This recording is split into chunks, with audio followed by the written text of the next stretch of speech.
તો ભાવનગરની મેડિકલ કોલેજમાં રેગિંગની ઘટનાને લઈને વાલીઓ રોષે ભરાયા। ભોગ બનનાર વાલીઓ દ્વારા મેડિકલ કોલેજના ડીન સમક્ષ પોતાનો આક્રોશ વ્યક્ત કરવામાં આવ્યો। વાલીઓ પોતાની વેદના ઠાલવી રહ્યા હતા। એ દરમિયાન એક જાગૃત નાગરિક અચાનક ઓફિસમાં આવ્યા। જાગૃત નાગરિકે ડીનને ફાનસ આપી આંખો ઉઘાડી કામ કરવા સૂચન કર્યું। કમિટી છે ને ફાનસ ભેટ આપું છું કે તમને જેમાં પણ હોય તો આ ફાનસ પ્રસ્તાવજો હાથે હાથું છે તો તેલે પૂરેલું છે અને એના અજવાળે તમે જોજો, એના અજવાળે જોજો। સામાન્ય જે ટકાવારીથી પાસ થાય છે, બીએ બીકોમમાં જે છોકરાઓ જાય છે, જે સાયન્સમાં બીએસસીમાં જાય છે, જેની એવરેજ ટકાવારી 50-60 કે 40-50 ની વચ્ચે હોય છે, ન્યાય આવું રેગિંગ નથી થતું, ક્યાંય આવું રેગિંગ નથી થતું। એવું નથી ઈચ્છતા કે બીજા કોઈના છોકરાઓ ખોટી રીતે નિર્દોષ હોય તો દંડાય। જે છોકરાઓએ કર્યું છે એ ડીન સાહેબને ખબર છે, એ છોકરાઓને ખબર છે અને એ સાબિત પણ થઈ ગયું છે, કારણ કે અહીંના બધા મોટાભાગના વિદ્યાર્થીઓ કબૂલે અને એના સીસીટીવી જે કંઈ પણ છે બધું મળેલું છે। એટલે એમાં કોઈ શંકાને સ્થાન નથી કે આ બનાવ નથી બન્યો। આ બનાવ બન્યો છે, એમને ખૂબ પરેશાન કરવામાં આવ્યા છે। 4 કલાક ભાવનગરના જાહેર રસ્તાઓ પર એમને ફેરવી અને એમને ઢોર માર મારવામાં આવ્યો છે। એમના મારના નિશાન છે, હોસ્પિટલમાં એડમિટ થયેલા છે, હોસ્પિટલમાંથી એડમિટ થઈ અને એમના બધા મેડિકલ રિપોર્ટ પણ અહીંયા સાહેબ પાસે છે। એટલે કોઈ એવું ના માનવાને કારણ નથી કે આરોપીઓ સામે કોઈ પગલાં લેવામાં ના આવે। એના જ સિનિયર્સ અને એના ક્લાસમેટ સાથે થઈ અને એ લોકોએ અપહરણ કર્યું, એને ઢોરમાર મારવામાં આવ્યો અને એના પછી પણ એની ઉપર સતત ટોર્ચરિંગની ધમકીઓ ચાલુ છે આડકતરી રીતે કે તમને લોકોને અહીંયા રહેવા નહીં દઈએ, ધમકાવીશું, આ છે તે છે। પોલીસ તરફથી પણ અમને લોકોને ક્યાંક એવું લાગી રહ્યું છે કે પૂરી કાર્યવાહી નથી થઈ રહી, કે બાળકોનું નિવેદન જે લેવાયું છે, બાળકોએ જે ફરિયાદ કરી છે એ મુજબના પગલાં નથી લેવાયા અને અમે એવી માગણી કરીએ છીએ કે પોલીસ તરફથી આની ઉપર સ્ટ્રોંગ એક્શન લેવામાં આવે।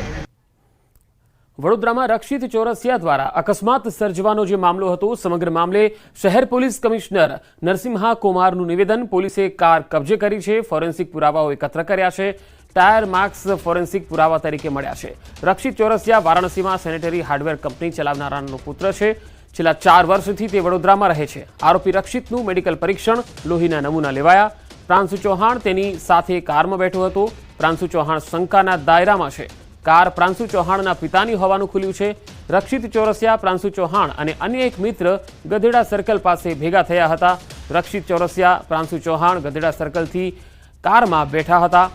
પોલીસે સમગ્ર રૂટના સીસીટીવી ફૂટેજ કબજે કર્યા। બેદરકારી બદલ સીપીએ 3 એએસઆઈની કારેલીબાગ પોલીસ સ્ટેશનથી ટ્રાફિક પોલીસમાં બદલી કરી છે।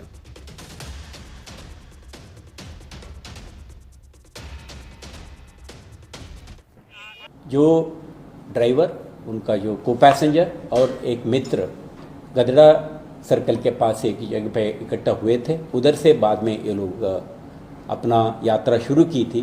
उसको ध्यान में रखते हुए उनका जो मित्र थे वो भी उनका भी भूमिका हो सकता है, उनका भी हमने ब्लड सैंपल वगैरह लिया है। आ तरफ साबरकांठामां पण बेफाम रफ्तारनो कहर यथावत छे। हिम्मतनगरमां गमख्वार अकस्मात थयो। बेफाम कार चालके राहदारीने अडफेटे लीधो। अकस्मातना हचमचावनारा सीसीटीवी सामे आव्या। उदयपुर नेशनल हाईवे परनो आ बनाव। 70 वर्षीय वृद्धનું घटना સ્થળે જ મૃત્યુ થઈ ગયું। તો હચમચાવનારા અકસ્માતના સીસીટીવી સામે આવ્યા છે। 2 અલગ અલગ તસવીરો આપને બતાવી રહ્યા છે। ઉદયપુર નેશનલ હાઈવે પર આ બનાવ બન્યો, જેમાં એક કાર ચાલકે એક રાહદારીને ઉડાવ્યો। બેફામ રફતારનો આ કહેર છે તેના આ દ્રશ્યો છે। જે કાર ચાલકે જે રાહદારીને ઉડાવ્યો છે તે તસવીરમાં જોઈ શકાય છે। તેનું મૃત્યુ થઈ ગયું છે। સુરતમાં કારની ટક્કરથી દરવાજો માથે પડતા 2 સેકન્ડમાં 4 વર્ષીય બાળકીનો જીવ ગયો। પૂરપાટ આવી કાર અને તૂટ્યો દરવાજો અને 2 સેકન્ડમાં દરવાજા નીચે દબાયેલી દીકરીનો ગયો જીવ। હૈયું કંપાવનારા દ્રશ્યો છે સુરતના। સુરત ખાતે એક વાહન ચાલકની બેદરકારીનો ભોગ 4 વર્ષની બાળકી બની। સુરતના કુંભારિયા ગામમાં આવેલ સુડા સહકાર રેસિડેન્સીના ગેટ પાસે બાળકો રમી રહ્યા હતા, ત્યારે આ દરમિયાન એક ગાડી દરવાજાની અંદર પ્રવેશ કરતા દરવાજાને અથડાઈ હતી। આ સમયે દરવાજાની પાસે 4 વર્ષની બાળકી ઊભી હતી, ત્યારે ગાડીની ટક્કર દરવાજાને વાગતા દરવાજો બાળકી પર પડ્યો હતો અને દરવાજા પરથી ગાડી પસાર થતા બાળકી ચગદાઈ ગઈ, જેના કારણે 4 વર્ષની બાળકીનું મોત થયું। સોસાયટીના વોચમેનના પરિવારની બાળકીનું મોત થતા પરિવારમાં શોક ફેલાઈ ગયો। માસૂમ બાળકીની માતાના હૈયા ફાટરુદને કારણે સૌ કોઈની આંખો ભીની થઈ ગઈ હતી। પોલીસે અકસ્માત સર્જનાર કાર ચાલક હરેશ ઓળખિયાની ધરપકડ કરી વધુ તપાસ હાથ ધરી છે। હાલ સાપરાધ મનુષ્યવધની કલમ સાથે તેની કાર જપ્ત કરવામાં આવી અને વધુ તપાસ હાથ ધરવામાં આવી। નડિયાદમાં બાઇક ચાલક માટે ઝડપની મજા મોતની સજા બની ગઈ। સેકન્ડોના ખેલમાં બાઇક ચાલક મોતને ભેટ્યો. હચમચાવી નાખનારા દ્રશ્યો છે નડિયાદના. સંતરામ મંદિર પાછળની લેબોરેટરી નજીક અકસ્માત સર્જાયો. પૂરપાટ આવતો બાઇક ચાલક કાર સાથે ધડાકાભેર અથડાયો હતો. સીસીટીવી ફૂટેજમાં દેખાય છે કે યોગેશે પહેલા એક વૃદ્ધ રાહદારીને ટક્કર મારી. ત્યારબાદ તેમનું બાઇક એક ફોર્ચ્યુનર કાર નીચે ઘૂસી ગયું. અકસ્માતમાં યોગેશનું માથું ફાટી જવાથી ઘટના સ્થળે જ મૃત્યુ થયું હતું. નડિયાદ ટાઉન પોલીસે આ મામલે ફરિયાદ નોંધી તપાસ શરૂ કરી. સીસીટીવી ફૂટેજના આધારે સ્પષ્ટ થયું છે કે બાઇક ચાલકની ઓવરસ્પીડ અને બેદરકારીના કારણે આ દુર્ઘટના સર્જાઈ હતી. તો વડોદરામાં સુભાનપુરા હાઈ ટેન્શન રોડ પર CH વિદ્યાલય સામે કારનો અકસ્માત થયો. કાર રહેણાંક વિસ્તારમાં ઘૂસી ગઈ હતી. પૂરપાટ આવતા કાર ચાલકે સ્ટીયરિંગ પરથી કાબુ ગુમાવતા કાર સામેના રોડ પરથી કૂદીને રહેણાંક વિસ્તારમાં ઘૂસી જતા લોકોના જીવ તાળવે ચોંટ્યા. સદનસીબે અકસ્માતમાં કોઈ જાનહાનિ નહીં. અકસ્માતને પગલે લોકોમાં ભયનો માહોલ સર્જાયો. એક રાહદારીનો આબાદ બચાવ થયો. ભાવનગરના મહુવા તાલુકામાં અસામાજિક તત્વો બેખોફ બની ગયા છે. મહુવા તાલુકાનો એક વિડીયો વાયરલ થયો, જેમાં બ્લેક કલરની થાર ગાડી પર ચડી અને રીલ બનાવવામાં આવી, સાથે સોશિયલ મીડિયામાં વાયરલ પણ કરાઈ હતી. થાર ગાડીની ઉપર ચડીને એક વ્યક્તિ ડોનની જેમ સિક્કા પાડી રહ્યો છે અને બીજા બાઉન્સરની જેમ ઊભા રહ્યા છે. સાથે જ તમામના હાથમાં તીક્ષ્ણ હથિયાર પણ છે. ન્યૂઝ 18 ગુજરાતી વાયરલ વિડીયોની પુષ્ટિ કરતું નથી.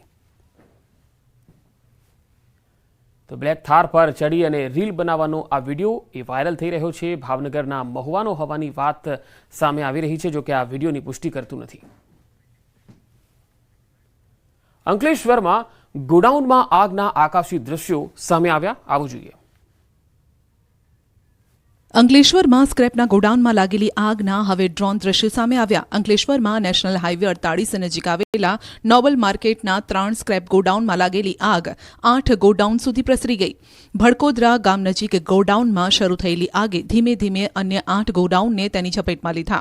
આ એટલી વિકરાળ આગ હતી કે આખો વિસ્તાર કાળા ડિબાંગ ધુમાડાથી ઢંકાઈ ગયો. આકાશમાં ધુમાડાનું સામ્રાજ્ય છવાઈ ગયું. 2 થી 3 કિલોમીટર સુધી ધુમાડો નજરે પડ્યો, જેથી લોકોના ટોળે ટોળા એકત્રિત થઈ ગયા. આગના કારણે આખું ગોડાઉન બળીને રાખ થઈ ગયું. આગ એટલી ભયાનક હતી કે ગામના લોકોને શ્વાસ લેવામાં પણ તકલીફ પડતી હતી. ધુમાડાના કારણે નજીકમાં આવેલા ભડકોદરા ગામના લોકોને આંખમાં બળતરા થવા લાગી. નેશનલ હાઈવે નજીક આગ લાગવાના કારણે વિસ્તારમાં અફરાતફરીનો માહોલ સર્જાઈ ગયો. ભડકોદરા નજીક આવેલ આ સ્ક્રેપ ગોડાઉન ગેરકાયદેસર હોવાનું સામે આવ્યું. આ ગોડાઉનને ગ્રામ પંચાયતે મંજૂરી આપી નથી. હવે તમામને નોટિસ આપી કાયદેસરની કાર્યવાહી હાથ ધરવામાં આવશે. વારંવાર આગ લાગતા સ્થાનિકોએ સંબંધિત વિભાગ પાસે